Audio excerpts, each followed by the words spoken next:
আসসালামু আলাইকুম ওয়া রাহমাতুল্লাহি ওয়া বারাকাতুহু। প্রিয় শিক্ষার্থীবৃন্দ, আমরা এই করোনা মুহূর্তে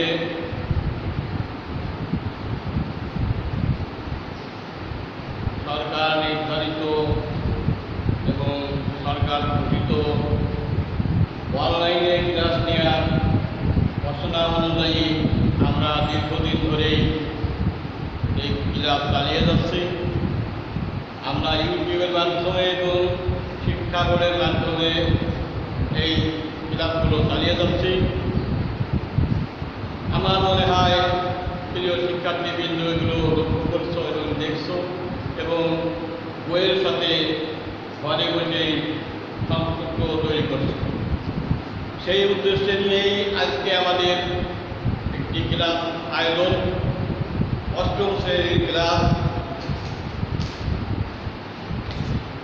সরকার বিভিন্ন ঘটনা অনুযায়ী শেষ মুহূর্তে একটি ঘটনা দিয়েছেন, যে ঘটনা অনুযায়ী আমাদের অ্যাসাইনমেন্ট তৈরি করতে হবে এবং অ্যাসাইনমেন্টের সম্বন্ধে ধারণা আমাদেরকে দিতে হবে। সেই উদ্দেশ্যে নিয়ে আজকের প্রথম ক্লাস। আমরা অষ্টম শ্রেণী ইসলাম নৈতিক শিক্ষা বিষয়ের প্রথম অধ্যায় থেকে যে কয়টি বিষয়ের সিলেবাস দেওয়া হয়েছে তার উপরে সংক্ষিপ্তভাবে আমাদের আলোচনা। এই আলোচনা তোমরা দেখবে এবং পাঠ্য বইয়ের সাথে সম্পর্ক স্থাপন করবে। পাঠ্য বই দেখবে, দেখে এই যে বিষয়গুলো আলোচনা হবে এই বিষয়গুলোর মধ্যে যতগুলো বিষয় আলোচনা, প্রত্যেকটা বিষয় তোমরা বাড়ি থেকে অধ্যয়ন করবে এবং সেই অনুযায়ী একটা অ্যাসাইনমেন্ট তৈরি করার উপরে প্রস্তুতি গ্রহণ করবে। প্রয়োজনে আমরা যখনই যে অ্যাসাইনমেন্ট করতে দেওয়া হবে তোমরা সেই অ্যাসাইনমেন্ট যথা নিয়ম অনুযায়ী যতদূর সম্ভব ভালো করে লেখার চেষ্টা করবে। তাহলে আজকের আলোচনার প্রথম বিষয় হচ্ছে আমাদের প্রথম অধ্যায়ে আকাইদ নিয়ে কিছুটা আলোচনা। আকাইদ ধারণা। আকাইদ শব্দের অর্থ বিশ্বাস মালা। আকাইদ শব্দ হচ্ছে বহুবচন, এক বচনে আকিদা। আকিদা শব্দের অর্থ বিশ্বাস। যেহেতু আমাদের ইসলামে শুধুমাত্র একটা বিষয়ের উপরে বিশ্বাস স্থাপন করলেই চলে না, এই আকাইদের বিষয়গুলোর উপরে বিশ্বাস স্থাপন করতে হবে এবং সেই অনুযায়ী আমল করতে হবে, তাহলেই আমাদের সেই পূর্ণ মুসলমান আমরা হতে পারবো, প্রস্তুতি হতে পারবো।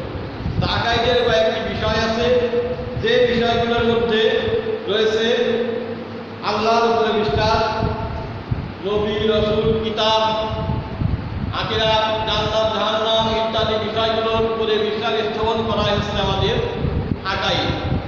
আকাইদ হচ্ছে আমাদের মুসলিম হওয়ার জন্য পূর্ব শর্ত, ইসলামের যা মূল ভিত্তি। এই আকাইদের মধ্যে প্রথম বিশ্বাস স্থাপন করতে হবে আল্লাহর উপরে। এটা হচ্ছে তাওহীদ, একত্ববাদ। যেহেতু প্রথমে আলোচনা হয়েছে, সংক্ষিপ্ত আকারে তোমাদেরকে কিছু ধারণা দেওয়া হবে। যেহেতু কয়েকটি বিষয় নিয়ে আলোচনা হবে, তোমরা এই ধারণা অনুযায়ী বইয়ের সাথে সম্পর্ক স্থাপন করে আরো ভালো করে বোঝার এবং পড়ার চেষ্টা করবে। আজকে আমাদের আকাইদের প্রথম পাঠে রয়েছে, প্রথম অধ্যায়ের প্রথম পাঠ রয়েছে ঈমান। ঈমান শব্দের অর্থ বিশ্বাস। প্রথম পাঠে রয়েছে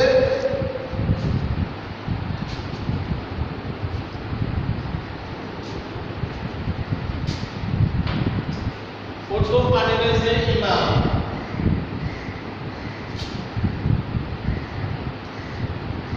এই ঈমান শব্দের অর্থ বিশ্বাস স্থাপন করা, বিশ্বাস। আকাইদ শব্দের অর্থ বিশ্বাস, ঈমান শব্দের অর্থ বিশ্বাস।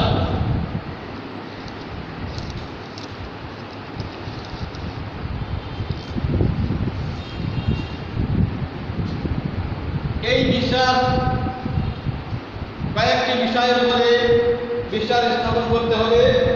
আল্লাহ তাআলার উপর, নবী রাসূল, ফেরেশতা, আখিরাত, তাওহীদ ইত্যাদি বিষয়গুলোর উপরে বিশ্বাস স্থাপন করা হয়েছে আমাদের ঈমান। এই ঈমানের তিনটে দিক আমাদের মধ্যে থাকতে হবে, তাহলেই হতে হবে মুমিন। একটা হচ্ছে অন্তরে বিশ্বাস করতে হবে যে আল্লাহ এক, অদ্বিতীয়। আল্লাহ তাআলা মানুষকে সঠিক পথ প্রদর্শনের জন্য বিভিন্ন সময়ে বিভিন্ন নবী ও রাসূল এবং বিভিন্ন নবী রাসূলদের উপরে শরীয়তের একটি বিধান অবতীর্ণ করেছেন। আখিরাত অর্থাৎ ইহকাল পরে আমাদের একটা জীবন আছে যেটাকে বলা আখিরাত। এই সবগুলো আমাদের মনে প্রাণে বিশ্বাস স্থাপন করতে হবে এবং মুখে স্বীকার করতে হবে। আর আল্লাহ তাআলা যে বিধিবিধানগুলো দিয়েছেন সেই বিধিবিধানগুলো আমাদের কর্মের মধ্যে, কাজের মধ্যে পরিণত করতে হবে, কাজ করে দেখাতে হবে। যেমন আমাদেরকে আল্লাহ আদেশ করেছেন নামাজ পড়তে, আমাদের ৫ ওয়াক্ত নামাজ যথা নিয়মে যথা সময়ে আদায় করতে হবে। আমাদের জীবনকে পরিচালনার জন্য আল্লাহ তাআলা আমাদের সর্বশ্রেষ্ঠ হযরত মুহাম্মদ সাল্লাল্লাহু আলাইহি সাল্লামের উপরে যে কিতাব অবতীর্ণ করেছেন, এই কিতাবের বিধিবিধানগুলো আমাদের মেনে চলতে হবে ইহজীবনে। তাহলেই হবে আমাদের ঈমানের তিনটে দিক। এই ঈমানের বিষয় কয়েকটি বিষয় আছে, 7টা বিষয়। বিষয় কয়টি? 7টি। ঈমানের বিষয় মোট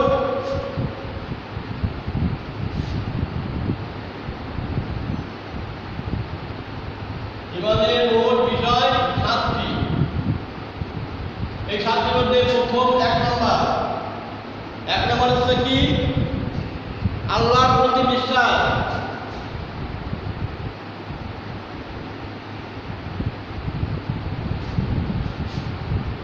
আল্লাহর প্রতি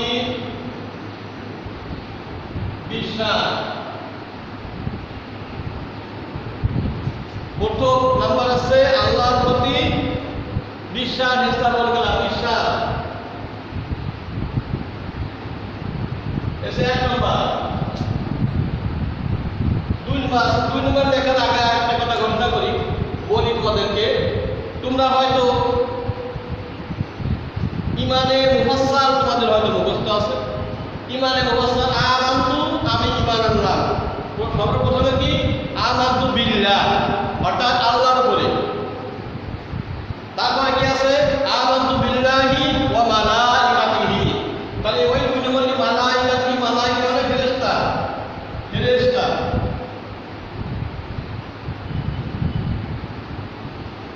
ফেরেশতাদের প্রতি বিশ্বাস, অর্থাৎ আল্লাহ তাআলা একটা সৃষ্টি, জীব, প্রাণী, ফেরেশতা আল্লাহর আদেশ পালন করার জন্য সার্বক্ষণিকভাবে প্রস্তুত থাকে। আল্লাহ যখন যে ফেরেশতাকে আদেশ করে সেই ফেরেশতা সেই অনুযায়ী কাজ করে। এটা আমাদের উপরে বিশ্বাস স্থাপন করতে হবে, মুখেও স্বীকার করতে হবে। 3 নম্বরে ওয়া কুতুবিহি, অর্থাৎ কিতাব সমূহ। আল্লাহ তাআলা যে সকল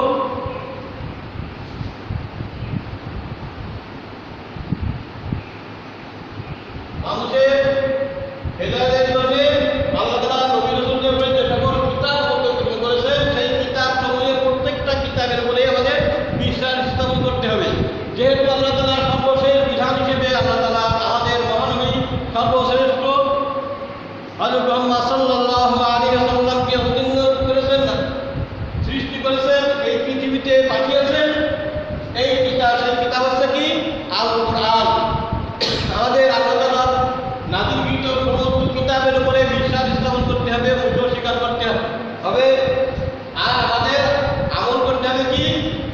সর্বশেষ নবী হযরত মুহাম্মদ রাসূলুল্লাহ সাল্লাল্লাহু আলাইহি ওয়াসাল্লামের উপরে যে কিতাব অবতীর্ণ, সেই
ওয়াল কদরি খাইরিহি ওয়া শাররিহি। 6 নাম্বার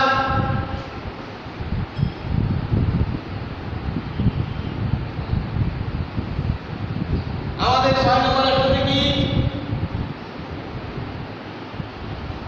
তাকদীর।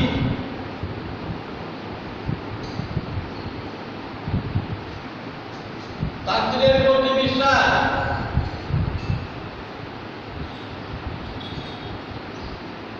তাকদীর অর্থাৎ আমাদের কর্ম করে যেতে হবে, ভালো মন্দ যাহা কিছু হয় আল্লাহ তাআলার পক্ষ থেকে হয়।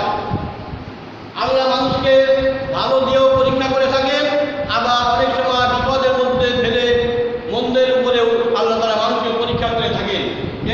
এই তাকদীরের উপরে আমাদের পূর্ণ বিশ্বাস স্থাপন করতে হবে।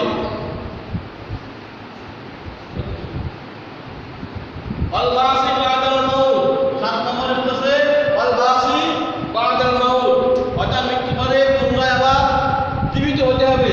ওয়াল বাসি জীবিত হতে হবে, বাদাল মাউত মৃত্যুর পরে আমাদের পুনরায় জীবিত হতে হবে। পুনরুত্থান অর্থাৎ পুনরুত্থান।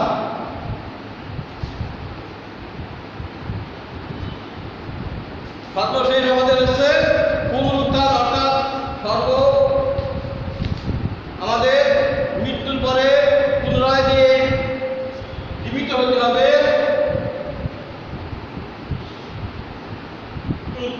পুনরুত্থানের প্রতি বিশ্বাস স্থাপন করতে হবে।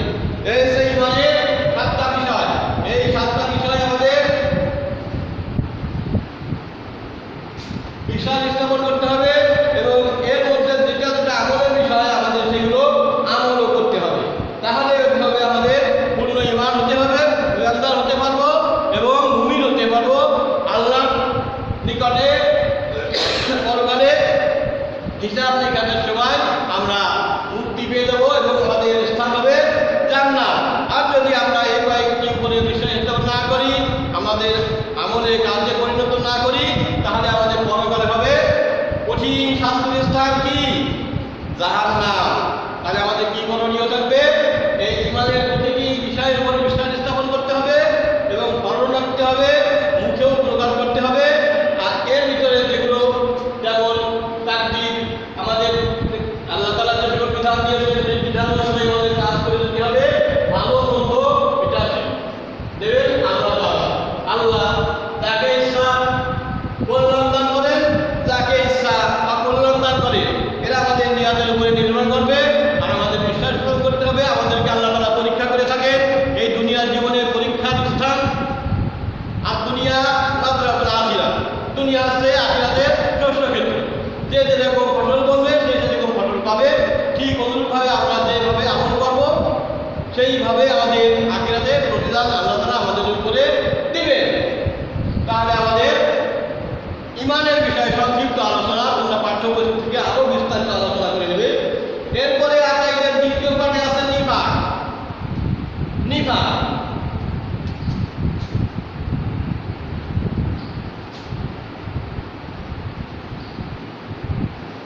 নিফাক নিফাক শব্দের অর্থ কি?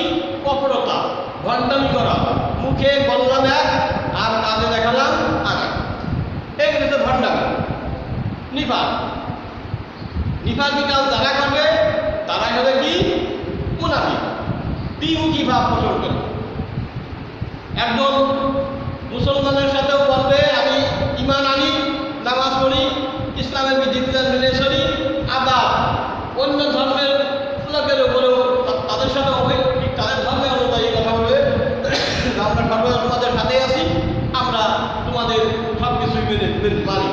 এরকম বিভিন্ন দ্বিমুখী ভাব পোষণ করা অর্থাৎ ইসলামের কিছু মনোভাব প্রকাশ করে আর অন্য ধর্মের উপরেও সে একইভাবে বিশ্বাস স্থাপন করে। এইটাই হচ্ছে মুনাফিক, যারা দ্বিমুখী ভাব পোষণ করে। ঈমানদারদের সাথে ভালো আচরণ, ভালো দেখায়, আবার যারা ঈমান আনে না তাদের সাথেও ঠিক ভালো দেখায় যে আমরা ওর সাথে ঠাট্টা বিদ্রুপ বা তামাশা বা তাদের মন জোগাড়ের জন্য আমরা এই শুরু করেছি, আসলে আমরা তোমাদের সাথে আছি। আবার মুমিনদের সাথে এসে বলবে আরে ওরা তো আমাদের ধর্মের নয়, ওদের সাথে তো মিল মিশে থাকতে হবে, ওদের মনকে জয় করতে হবে, ওই মন জয়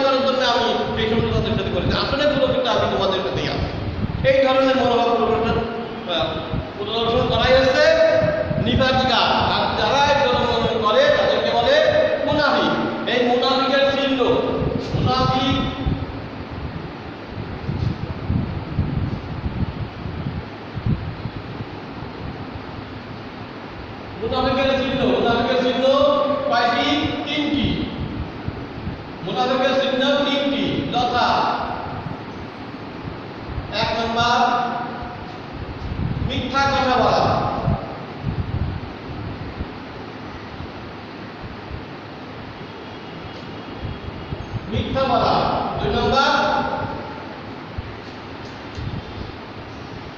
1 নম্বরে মিথ্যা কথা বলা, 2 নম্বরে ওয়াদা ভঙ্গ করা।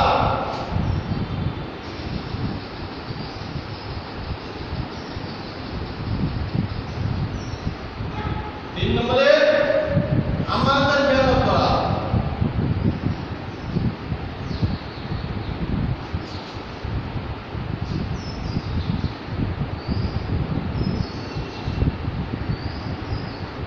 আমানতের খেয়ানত করা তাহলে মিথ্যা কথা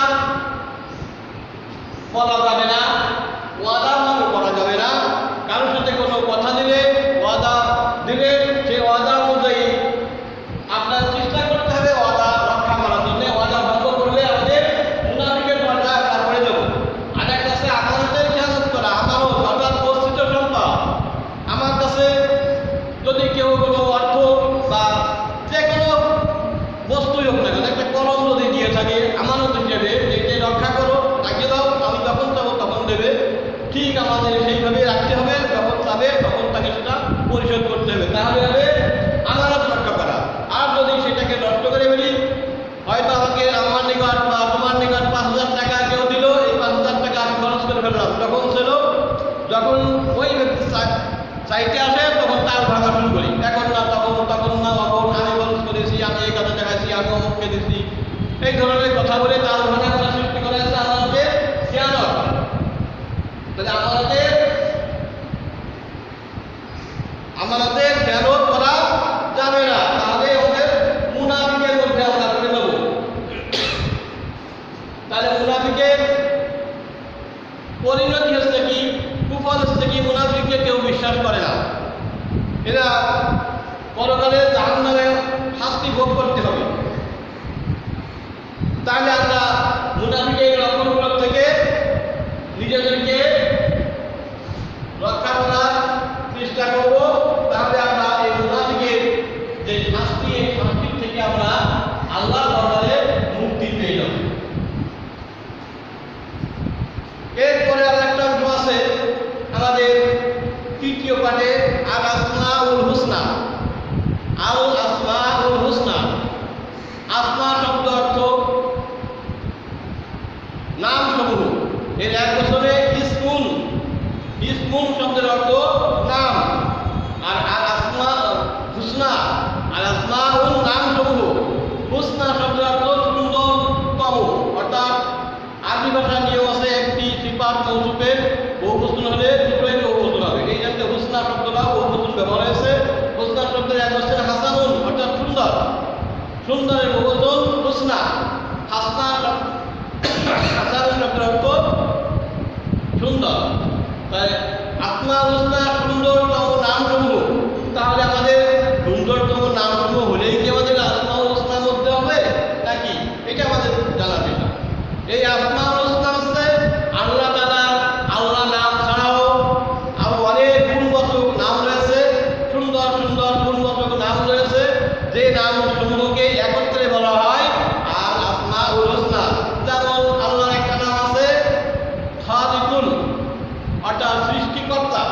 আল্লাহ সৃষ্টি করে সমস্ত কিছু। আল্লাহ তাআলা রাজ্জাক, রিজিক দান করেন। আল্লাহ তাআলা নাম গফফার, আল্লাহ তাআলার নাম গফুর, আল্লাহ তাআলার নাম রহিম, আল্লাহ তাআলার নাম রহমান। এইভাবে আল্লাহ সুন্দর সুন্দর গুণবাচক নামকে একত্রে বলা হয় আর আসমাউল হুসনা। আল্লাহ তাআলা আমাদেরকে সৃষ্টি করেছেন, আমাদেরকে লালন পালন করেন, আমাদেরকে খাদ্য যোগান দেন। অর্থাৎ আমাদেরকে যতদিন আল্লাহ তাআলা হায়াত দিয়েছেন ততদিন আমাদেরকে জীবিত রাখার জন্য যা কিছু প্রয়োজন সমস্ত কিছুই আল্লাহ করে থাকে। এই আল্লাহর এই একটা গুণের নামই হচ্ছে সুন্দরতম নাম। প্রত্যেকটা নামকে একত্রে বলা হয় আর আসমাউল হুসনা। তাহলে আমাদের এই আল্লাহর নাম সমূহকে বিশ্বাস করতে হবে এবং সেই অনুযায়ী আল্লাহ যেরকম গফফার, গফুর, রহিম, আল্লাহ ক্ষমাশীল, পরম করুণাময়। এই জন্য আমরা আল্লাহ তাআলার নিকট অপরাধ করলে আল্লাহ তাআলার নিকট আমরা দোয়া চাই, ক্ষমা চাই, আল্লাহ তাআলা ক্ষমা করে দেন। ঠিক অনুরূপভাবে আমাদের নিকটে কোনো মানুষ বা কোনো পশু পাখি প্রাণী যদি অন্যায় করে থাকে, অন্যায় করে ভুলবশত একটা প্রাণী ছাগল ছেড়ে দিল, আবার ফসল নষ্ট করে দিল, ওই ছাগলকে মার ঘর না দিয়ে ছাগলকে তাড়িয়ে দিতে হবে, ভালো করে ভালো ব্যবহার করতে হবে। পশুর সাথেও মানুষের সাথেও ঠিক অনুরূপে ভালো ব্যবহার করতে হবে। ক্ষমা অন্যায় করছে, আমার একটা জিনিসের ক্ষতি করছে, আমার কাছে ক্ষমা করে আপনাকে ক্ষমা করে দেবো। এই আল্লাহর গুণে, আল্লাহর নামের গুণে আমাদেরকেও গুণান্বিত হতে হবে, তাহলে আমরা পরকালে মুক্তি পাব। এরপরে আর একটা পাঠ আছে, চতুর্থ পাঠে রিসালা। রিসালাও আমাদের ইমানের একটা গুরুত্বপূর্ণ বিষয়। আমরা যখন আল্লাহ এক তাওহীদ একত্ববাদের উপর বিশ্বাস স্থাপন করব, ঠিক রসুলের উপরে দায়িত্ব, রসুলের দায়িত্ব, এই দায়িত্বগুলোকে রিসালা বলা হয়। এই রিসালাতের উপরে আমাদের ঠিক অনুরূপভাবে বিশ্বাস স্থাপন করতে হবে। এই রিসালার শব্দের অর্থ হচ্ছে সংবাদ বহন, খবর বা চিঠি পৌঁছানো। এই চিঠি পৌঁছানো, নবী রাসূলদের উপরে রিসালাত আসে। নবী রাসূল আমাদের সঠিক পথ প্রদর্শনের জন্য, সঠিক পথ দেখানোর জন্য যে বিধিবিধান আল্লাহ তাআলা অবতীর্ণ করে থাকেন, সেই বিধিবিধানগুলো আমাদের উপরে নবী রাসূলগণই পৌঁছিয়ে দিয়ে থাকেন। এই জন্য এই কাজে যারা দায়িত্ব পালন করে তাদেরকে বলা হয় রাসূল। তাহলে আমাদের এই রসুলদের উপরে বিশ্বাস স্থাপন করতে হবে, রসুলের দেখানো পথ অনুযায়ী আমাদের জীবনকে পরিচালনা করতে হবে, তাহলে আমরা আল্লাহর ব্যাপারে কামিয়াব হতে সক্ষম হব। এরপরে আসতেছে এই রিসালাত, এই রসুলদের একটা শেষ আছে, খাতামুন নাবিয়্যিন। খাতাম মানে শেষ, আর নাবিয়্যিন মানে নবীদের শেষ, নবুয়াত মানে নবুয়তের শেষ। খাতামুন নবুওয়াত, নবুওয়াত অর্থাৎ নবুয়তের সমাপ্তি। এই নবুয়তের শুরু আছে তার, শেষ আছে তার। তাহলে নবুওয়াত আল্লাহ তাআলা বিভিন্ন নবী রাসূলদের উপরে নবুওয়াত দিয়েছেন, আবার এর শেষও করেছেন। শেষ করেছেন কার মাধ্যমে? সর্বশেষ পৃথিবীতে আগমনকারী মহানবী, সর্বশ্রেষ্ঠ নবী ও রাসূল হযরত মুহাম্মদ সাল্লাল্লাহু আলাইহি ওয়াসাল্লামের উপর খাতমে নবুয়তের দায়িত্ব শেষ করেছে। এটা আমাদের বিশ্বাস করতে হবে। আর সকল নবী রাসূলদের উপরে বিশ্বাস স্থাপন রাখতে হবে, নবুয়তের উপর বিশ্বাস রাখতে হবে। কিন্তু আমাদের সর্বশেষ যে একজন নবী রাসূল আছেন, এই নবী রাসূলের উপরে যে আর কোনো নবী বা রাসূল পৃথিবীতে আল্লাহ তাআলা আগমন করবেন না, এটুকু আমাদের স্মরণে রাখতে হবে। তাহলে আজকের প্রথম অধ্যায়ে কয়েকটি বিষয় নিয়ে আলোচনা করা হলো। একটা হলো আকাইদ কাকে বলে, বলা হয়েছে ঈমান কাকে বলে, ঈমানের কয়টি দিক রয়েছে, এগুলো রয়েছে। আসমাউল হুসনা, আল্লাহর গুণবাচক নাম সম্পর্কে সংক্ষিপ্ত ধারণা দেওয়া হয়েছে। রিসালাত সম্পর্কে ধারণা দেওয়া হয়েছে, নিফাক সম্পর্কে ধারণা দেওয়া হয়েছে, আর সর্বশেষ ধারণা দেওয়া হলো খাতমে নবুওয়াত।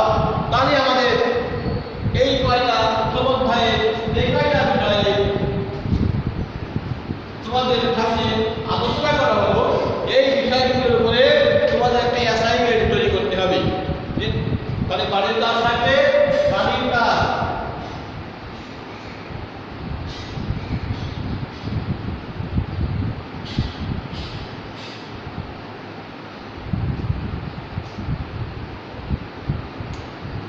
বাড়ির কাজে যেটা থাকবে, আজকে আলোচিত বিষয়গুলো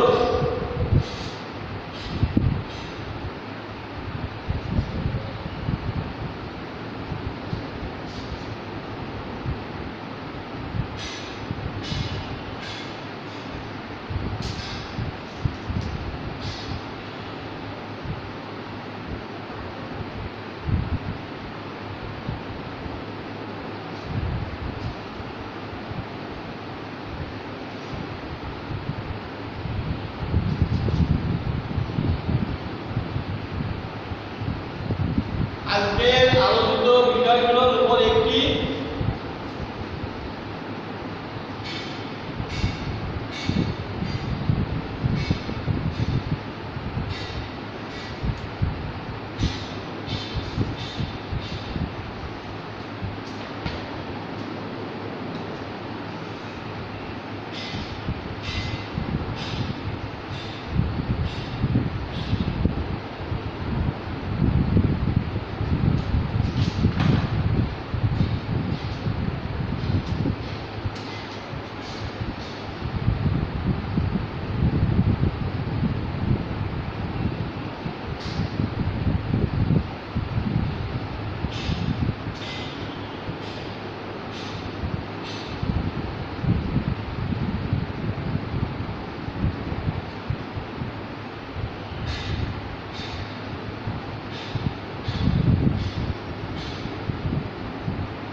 আলোচনা বা পাঠের বিষয় শেষ করছি। আসসালামু আলাইকুম ওয়া রাহমাতুল্লাহি ওয়া বারাকাতুহু। সকলে সুস্থ থাকো, সুন্দর থাকো, নিরাপদ থাকো, ঘরে থাকো, বাইরে যেতে হলে মাস্ক ব্যবহার করো, স্বাস্থ্যবিধি মেনে চলো। এই দোয়া কামনা করে আজকের পাঠ শেষ করছি। আসসালামু আলাইকুম ওয়া রাহমাতুল্লাহি ওয়া বারাকাতুহু।